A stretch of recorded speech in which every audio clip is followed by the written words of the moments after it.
So I want to take a slightly different approach to this. Let's start off with our Risk Awareness Week conversation with something that might be a little bit of fun. And that is an optical illusion.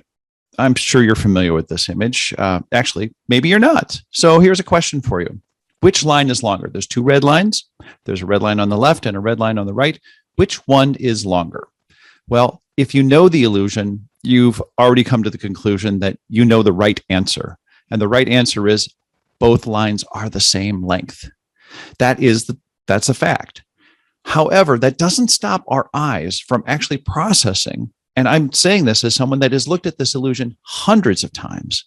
I've looked at this illusion hundreds of times, and I have seen with my eyes an idea that actually the line on the right looks longer than the line on the left. So just knowing the right answer, knowing the right information, knowing the correct information doesn't stop my mind from processing it in a way that indicates to me that that the one line is longer than the other. Let's look at another example. There are blue lines that run horizontally from the left side of the screen to the right side of the screen. Are they parallel or not? That's the question. Well, if we take away the boxes, the white and blue boxes, then we see, in fact, the lines are parallel. Let's run that one more time. There's with the blue boxes, and here's without. So even though we know the correct information, that doesn't stop our mind from processing this as an illusion, as something that our mind doesn't really see the way that it really is. We're not actually processing reality. We're processing an idea of reality. And I want you to think about this, that optical illusions are kind of like cognitive illusions. Cognitive illusions are important to us because that is the basis for a lot of our decision making. So if I asked you to tell me what is the image that you see on the screen, some of you will say 13. Some of you will say B. Some of you will say, oh, it's both. Well, the reality is we don't really know what that is until we have enough context, because it is a bit ambiguous. When we look at the image now, 12, 13, 14, clearly it's the number 13. Or when we look at it now, it's the letter B, obviously, because of the context that we're taking into consideration. And we don't have to work at it. It happens automatically. So without proper context, we're not going to make good decisions. We're not going to actually be able to make good risk assessment without the proper context for our brains. And part of this can be seen in framing. So imagine that we have two identical jars of peanut butter. And on one jar, there's a big label that says it's 20% fat-free. And on the other jar, it says it's 80% fat. Well, of course, these are identical jars. The contents are identical. They are the same. But the way that we frame it is an act to convince or persuade people to a specific conclusion. And we're framing almost all of our messages, whether it's intentional or unintentional. We're likely to frame our comments and our presentations and our assessments and our reports. Nearly everything is going to have a frame, especially when it comes to risk. So the question is, how intentional are you when it comes to framing risk? My name is Tim Houlihan. I'm the co-founder of Behavioral Grooves podcast, which was named by Psychology Today magazine one of the top 21 in 2021 podcasts for business psychology. I've been applying behavioral science principles to my work since 2004, and I've been doing research since 2008. I've worked with corporations and nonprofits around the world to help them successfully apply behavioral science to help them improve their businesses. I'm here today to discuss how we can improve our decision making. So let's keep this going and look at ways that our cognitive illusions impact our decisions, and most importantly, our behaviors. I want to start with a study that was done at the University of Toronto with Gary Latham. He went to the group that does fundraising, that calls alumni. It's actually a bunch of students in a few rooms at the university, and they call their alumni and they ask them for donations to support the school. Typically, they gave them a tip sheet. They give the students a tip sheet as a best practices, if you will, with things that they ought to know about their alumni, about the school, things to help them really sell the idea that the alumnus that they're talking to should give some money. Gary Latham and his colleagues decided to split the group. So in one case, they gave them the standard tip sheet as they have always done. And in another case, he gave them the exact same tip sheet, but with a watermark of a woman crossing the finish line, celebrating her success, obviously. A winner. Would this watermark make any difference if, in fact, the tip sheets were identical with the same content, the same information? The only thing different was the background image. Well, in the condition without the watermark, the fundraising went very well. They earned, on average, $217 per call. But at the condition where the watermark was present, the donations went up to $349 per call. And that's a 60% increase over the no image condition. Latham apparently was so upset with his results that he ran it again 2 weeks later, switching the groups. And guess what? He got the same result. Still irritated, he went to another university and he got the same results. Now, this study has been replicated dozens of times since. The important thing to remember here is that using simple images on how you communicate really can make a huge difference. And it's our unconscious at play that is driving this behavioral difference. In one more study, I just want to share this with you. Eric Johnson and Dan Goldstein, they studied what is the difference between organ donation rates at the DMV in countries across the world. So they went and they looked at the rates, they got the data, and then they looked at the forms that people filled out when they went to the DMV to decide whether or not they were going to donate their organ in case of losing their life in a car accident. What's interesting is the rates are dramatically different. And the big difference between these two groups, the group on the left in gold with Denmark and Netherlands, UK, and Germany, those countries had an opt-in. So the driver on their form would have to check a box and sign their name to say, I want to give it. I'm going to opt in, and I want to make sure that my organs are donated if, in fact, I'm killed in a car accident. But on the right-hand side, all of the blue countries, they simply assumed that everyone wanted to donate their organs. And by the way, if you didn't want to, that was fine. All you had to do was check the box, sign your name, and indicate that you didn't want your organs to be donated. Now, is there really much difference between Germany and Austria? Is there really much different culturally? It seems like the only meaningful difference could be the form itself. So here's the question. If defaults are so powerful, are you leveraging defaults in ways that can address your risky situations? And that leads us to thinking about the first primary section that we want to talk about today. Let's look at how our mind actually makes decisions. Our decision making, or how we decide whether something is risky or it isn't, is it based on numbers? Is it based on data? If we have the facts and figures in front of it, is that enough? Maybe not. In fact, we tend to think about our decisions a lot like Homo economicus. We've got conscious thought. We understand the context. We're going to make our decisions based on all of the available data.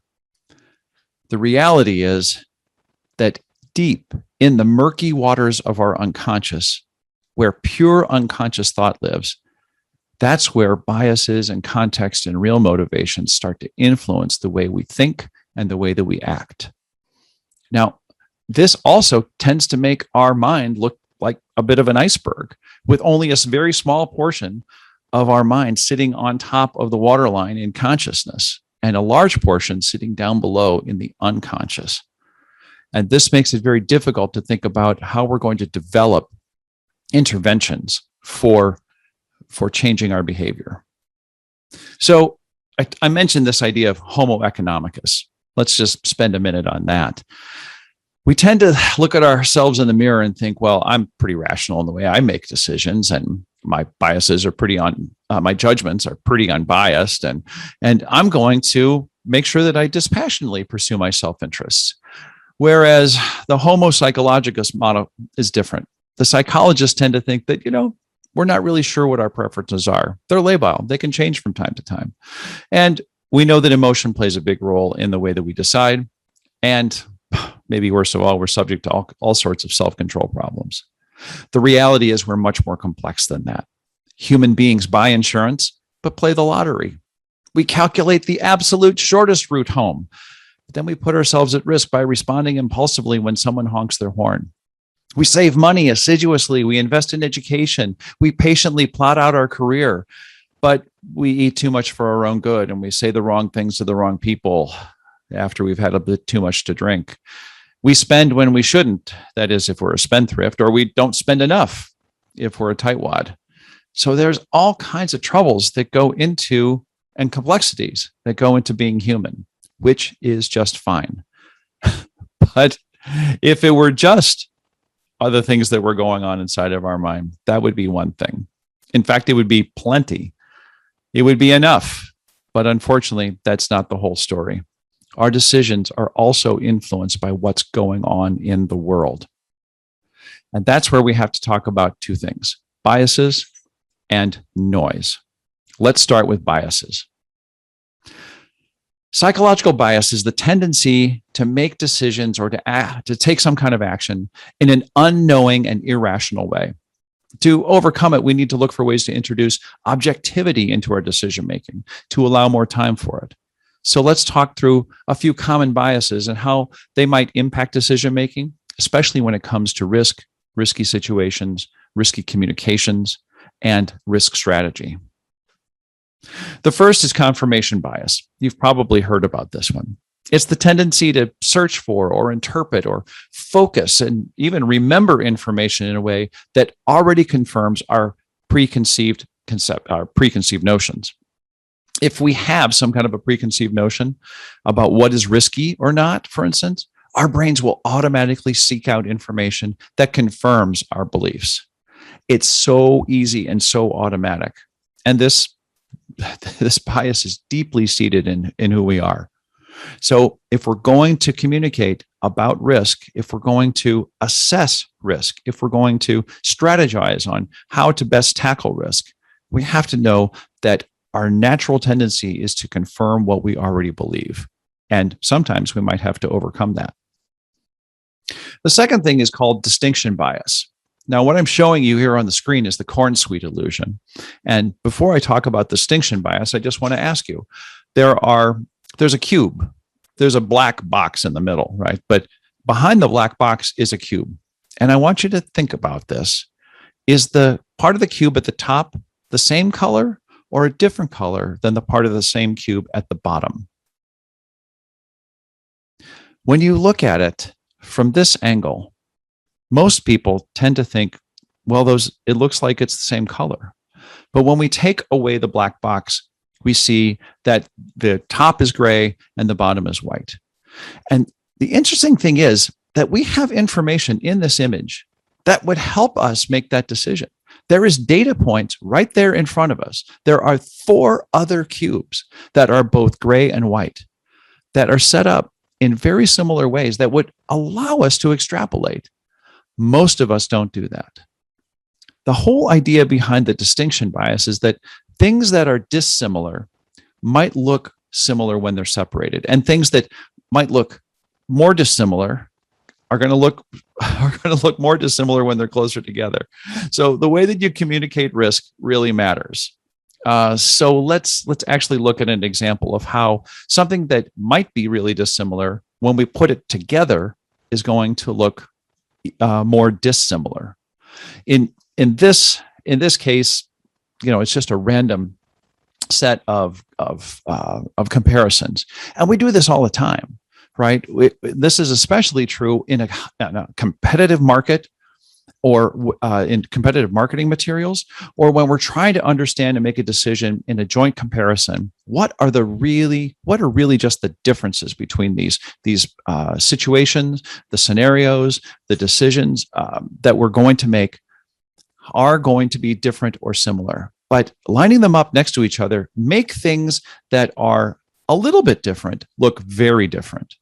So that starter kit, then the line in the middle, the pillar in the middle, that looks like it's really different from even the small company or the standard or the premium, and way different from the enterprise. When in fact, we haven't really thought hard about any of the categories that are being measured. And that is a trick that our mind plays on us to say, well, this is an easy comparison. I can obviously that the enterprise is much more sophisticated, much better. Maybe it's just a better way. So if you're assessing risk, there might be times when you want to make that assessment look really similar or really, really different. Diversification bias is a really great one. People seek out variety, right? We are variety seeking when we choose multiple items for future consumption simultaneously versus when we make those choices sequentially. So diversification is really non-optimal when people overestimate their need for diversity. Let's take a study, and this was done by George Lowenstein and Bill Reed in 1995. In one condition, a bunch of participants said, okay, you're going to get to choose a snack every day for the next 3 days. And by the way, you can choose a different one each one of those days. And in another condition, they were told that they had to choose a snack for today, and then they were going to get together in another week from today, and it would be the same snack, and then a week after that, which would be the same snack. So they had to choose which snack that they wanted in each of 3 days, but had to make that choice on the first day. So the interesting thing is that we behave differently because of our belief or that desire for diversity, that diversification thing. So in the first condition, when we were just choosing one day at a time, today, tomorrow, the next day, and we got to choose every day which one we wanted, there was a large group of people that chose one snack, which is the dark blue. And there's another large group of people that chose, well, one snack on one day and then another snack on the second day. But on the third day, they went back to either snack one or snack two, with a very, very small portion at the top that actually chose the third snack. Now, that contrasts directly to what happened when they were asked to set up their choice on day one. You have to choose which snack you're going to get today, a week from today, and 2 weeks from today. In those cases, the vast majority of people chose 3 snacks because they were really interested in maximizing diversity. And when when this diversification bias is at play, let's say your risk leadership team is making decisions, ask yourself if those decisions would be better off to be made all at once in joint comparison, or to allow for more diverse options, like just to make them one at a time, to do them sequentially, because that could make a difference into how you decide. Another bias I wanted to cover is numerosity bias. And there's just a couple more of these, by the way, but I thought that these might be fun. This is sort of epitomized by Yogi Berra when he said, no, cut my pizza into 4 slices. I'm just not hungry enough to eat 8. The thing is that we have a natural part of ourselves that is biased towards thinking that a smaller number has less value and a bigger number, even just in the way it appears, actually has more value.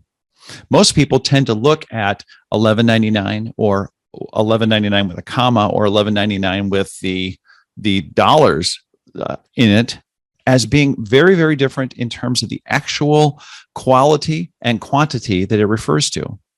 So if you are conveying a risk with numbers, you need to think about where you want that number to look. Do you want it to look really big or really small?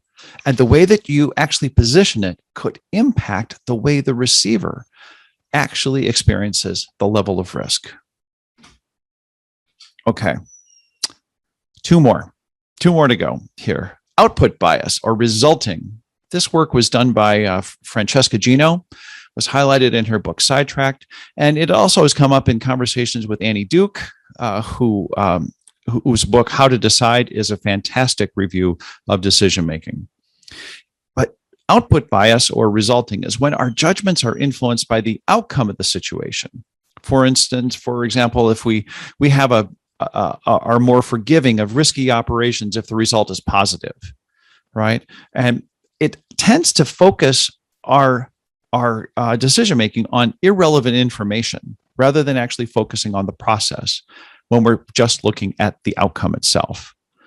So you know this in the corporate world, 1,000 errors are covered up every time someone is successful. If you do something right, you deliver good numbers. A lot of troubles are forgiven. But when for whatever reason we, are in the car, and let's say we left later than we should leave, say for work, and we run into some traffic, which is just about inevitable, we end up judging the situation at hand by the result, which is I'm running late because of the traffic, rather than the decision-making process that went into the fact that I'm running late because I spent too much time playing with the dog. We tend not to think about that, even though that's a contributing part of the decision story about how we decide about when we can leave, rather than more easily focusing on, I'm running late because of the traffic. This is troublesome and really leads to all kinds of problems. And I want you to think about it in terms of the way it impacts the risk communication and the processes that you're using for actually thinking about the way you communicate risk, the way you decide on investing in risk or anti-risk situations. The last one I wanted to mention has to do with physicians making and discovering lab results, deciding what kind of tests any given patient ought to have. So the status quo bias is really the tendency to like things to stay relatively the same. The status quo is evident when other people prefer things to stay the same by doing nothing or by sticking with the decisions that they previously made. Now, this happens even when only a small kind of cost, a very small cost can be involved, but the importance of the decision can be great, like patients getting treatment plans from their physicians. Now, this study was done at the University of Tulsa Medical School, and the attending physicians were shown a case, and then they were asked to determine which tests they should perform. One group in the study, one particular group, was shown an iPad with a variety of tests with all of the checks, all the potential treatment plans and tests checked. But the other group was shown basically the same list, but without all of those things checked. So they had to choose which one should I uncheck, which were not relevant for the case. And in the other case, they had to decide, all right, which one should I check? Because none of these options exist. And the result was that the group that had none checked ended up prescribing 10 tests, and the group of physicians that saw all of the checks, all of the boxes checked, they prescribed on average 13 tests. Now, that may not sound like a lot, but that is a 30% difference. That is a huge increase. And with all of these biases going on, what are we going to try to influence? Because our decisions are going to be made on very, very subtle things. So we've talked about biases, but there is this other very powerful force that is influencing our decision-making, and that's noise. Olivier Sibony talked about noise as the unwanted variability in professional judgments. It's the inclusion of this unwanted in the definition that's really, really important, because sometimes variability in judgment isn't a problem, but sometimes it's even desirable. When it's not, though, it's not cool when it involves professional judgment, and it's super not cool when it involves risk. So let's look at how noise and biases show up together. This particular piece came from the Harvard Business Review article written by Danny Kahneman and Linnea Gandhi. And they talked about the idea that bias and noise don't necessarily work together, but the impact is tremendous. Now, in a noiseless, biasless system, we can imagine a target with arrows hitting the bullseye reliably every time, virtually every time. However, when we introduce high amounts of bias into the system, we see a skew that is actually predictable. And we can actually predict what these biases might be, and then we can take action to make modifications to those biases as well. But when we introduce noise, now we don't have a pattern. We lack the pattern that is so easy for us to identify because things just look completely random. And even worse, when we have high bias and high noise, again, a lack of pattern and a skew. Where do we see these jobs? Recruiters, insurance adjusters, judges, physicians, corporate leaders. All of these types of professions are subject and prone to bias and to noise. And this this tendency to make these decisions or take actions within an unknowingly irrational way, combined with noise, the unwanted variability in our judgments, this is a really bad combination. And when it comes to risk, we need to be aware of it. I want to highlight how dramatic the difference is between what we think noise would be like and what it actually is. So in this particular case, Danny Kahneman, the Nobel laureate in economics in, I think it was 2011, went to two financial service firms and gave 120 employees 4 cases to estimate. Now, these cases were actually made up by the senior leaders of the organization. So they came from within their organization. They were all relevant to the professional estimations that the people in these jobs would do. All people in each of these two organizations got the same 4 cases, and they were complicated. They were so complicated that these professionals were given 4 hours to complete these 4 cases, and they were told to do them all at the same time. They were done simultaneously, but separately, so that the results would not be skewed. I think I mentioned that the cases were created by management and were quite complex.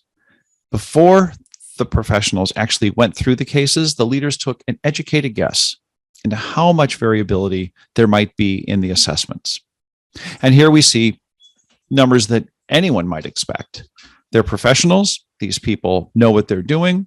The senior leaders would say, well, in my company, on average, somewhere between 5 and 10%, or in another company, they say, well, we estimate that variability from the average might be somewhere between 10 and 15%. They were way wrong. The actual variance was tremendous. Again, this is variation from the average that in one company, in the first company, the actual variation ranged from 34% to 62%. And in the other company, it ranged from 46% to 70%. It's huge. So when we think about risk and we put it in the context of noise being out there, being in the system, we might not even know that it's happening. And leadership may estimate that it is happening, but probably underestimate the actual impact that it's having. So the problem of noise is effectively invisible in our world, right? We've observed that audiences are quite surprised when the reliability of professional judgment is even mentioned in an issue. What prevents companies from recognizing that judgment? What prevents them and their employees from observing this noise? Well, the answer lies in 2 familiar phenomena. Experienced professionals tend to have high confidence in the accuracy of their own judgments, and they have high regard for their colleagues' intelligence. And this ends up actually being a bad combination. So how can leaders reduce noise? The answer is decision hygiene. Decision hygiene was developed by Daniel Kahneman, Cass Sunstein, and Olivier Sibony in their recent book, Noise. And there is one tool that I'd like to leave you with. But before we get to that specific tool, let's just think through, well, what are ways that we could improve our decision hygiene? Ways that we could actually reduce noise? Well, we could have rules and algorithms, right? We could have things that are set up to be checklists, for instance. But the trouble is, they falter because they're designed by the people, typically by the people who are actually doing the job. Well, we could have just the most skilled leaders and just the most skilled professionals make those decisions. But discerning who those experts are in a noisy environment is going to be problematic. And it's going to be difficult to put all of our weight on people who tend to be more reliable than others. We could also modify the environments in which noise and bias are most common. But honestly, change on a systematic basis is very expensive. It's very costly to do. So what I'm recommending to you today is to think about decision hygiene. Decision hygiene is a set of specific procedures for reducing noise. Yeah, we might call it an algorithm, but it's really more of a map. In fact, I'm going to introduce it as a map. It's called decision hygiene because it's a form of prevention. It's not really a remedy to an identified problem. And like other forms of hygiene, it can be a little bit thankless, but it's taking care of all the problems that we might have in our decision making, not just one specific one. So I mentioned MAP. The one powerful tool that I want to talk about here and leave you with is the mediating assessment protocol. It's MAP, M-A-P. It's an approach that you can bring quality assurance to complex decision making. And this is especially important when it comes to risk. One of the strategic applications, most common, are one-off decisions like big projects or investments of time and resources, assessing risk under certain times and environmental constraints. The key to this model is structure. So let's talk about this. The first structure is about independence, to get decision makers to think through the problem on their own. Define as carefully and articulately as you can what the problem is. Then have independent groups make assessments and rate those assessments to say, these are the things that we think are the most important, and then give them to the decision makers, the final team, but give them to them individually so that they can individually review the results of the assessors and make a prediction to say, this is what I think is the most important part of it, and this is why. So that each decision maker makes an assessment before they come to a group meeting with their entire team. So the second section is about bringing these ideas together. Again, we're starting anonymously, and then we're moving into working with those ideas and assumptions with the group. So as soon as they make their pre-assessment, they discuss. And then they're not so much trying to defend their own ideas because this is anonymous, but it's about defending truth. It's about defending good decision-making. And then they take a vote, and then they discuss again. So there's one more discussion that happens after the vote to see, well, does the vote actually impact the way that we're flowing through this? Because typically there's more consensus after the first vote. And in the last section is about integrating all of these independent thoughts into the final decision.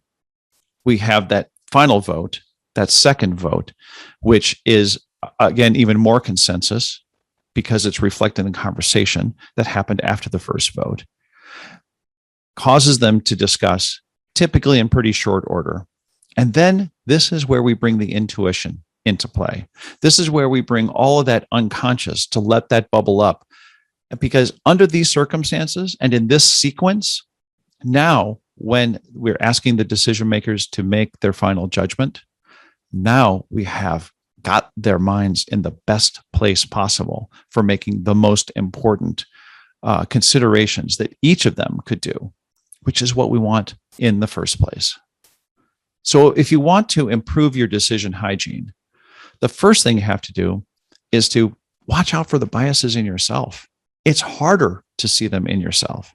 It's much more difficult to imagine the biases and the noise that might be in my own environment.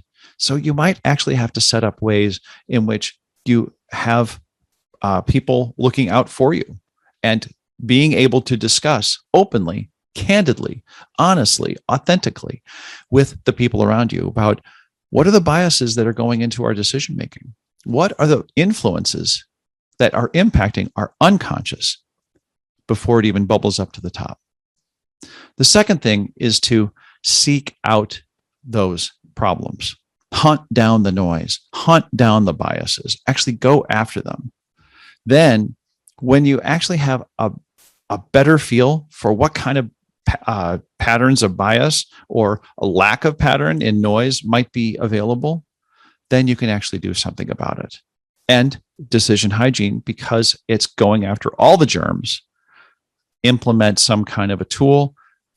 My recommendation, of course, would be the mediating assessment protocol, a specific tool that, as it's called, MAP, allows you to get rid of all of the decision-making issues, including biases and noise in your system, so that you can make the best decisions about what kind of risk scenarios you want to be focused on, what you invest in, how you communicate them. All of those things can flow from a very thoughtful approach to using the mediating assessment protocol. And with that, I want to thank you very, very much for taking time to sit through this session. The problem of noise is effectively invisible in the business world, right? People are often surprised that professional judgment is even an issue, because we tend to think of professionals as knowing their job better than anyone. Why would there be any noise? Why would there be any bias?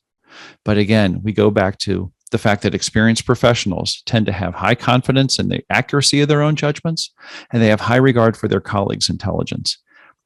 Ironically, the combination of these two things can lead to predictable errors. So with that, thank you very much. And my name is Tim Houlihan. I hope you check out Behavioral Grooves. And I hope, at the very least, that today you go out and find your groove.